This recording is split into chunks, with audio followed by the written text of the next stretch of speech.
नमोऽस्तु देवी वाराही जयैङ्कारस्वरूपिणी जपित्वा भूमिरूपेण नमो भगवतः प्रिये।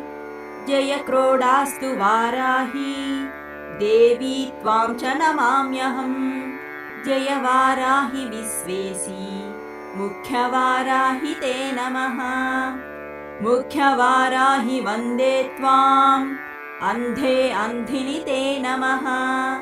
सर्वदुष्टप्रदुष्टानां वाक्स्तम्भनकरी नमः। नमस्तम्भिनि स्तम्भे त्वां दृम्भे दृम्भिनि ते नमः। रुन्धे रुन्धिनि वन्दे त्वां नमो देवी तु मोहिनी। स्वभक्तानां हि सर्वेषां सर्वकामप्रदे नमः। बाह्वो स्तम्भकरी वन्दे चित्तस्तम्भनि ते नमः। चक्षुस्तम्भिनि त्वां मुख्यस्तम्भिनि ते नमो नमः। जगत्स्तम्भिनि वन्दे त्वां जिह्वस्तम्भनकारिणी। स्तम्भनं कुरु शत्रूणां कुरु मे शत्रुनाशनम्।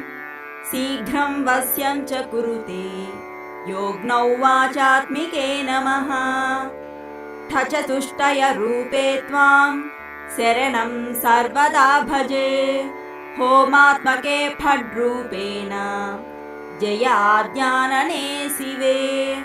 देहि मे सकलान् कामान् वाराही जगदीश्वरी।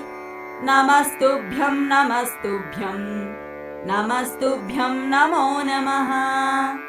इदमाद्याननास्तोत्रम् सर्वपापविनाशनम् पठेद्यः सर्वदा भक्त्या पातकैर्मुच्यते तथा। लभन्ते शत्रवो नाशं दुःखरोगापमृत्यवः। महदायुष्यमाप्नोति अलक्ष्मीर्नाशमाप्नुयात्। इति श्रीवाराही देवी स्तोत्रम्।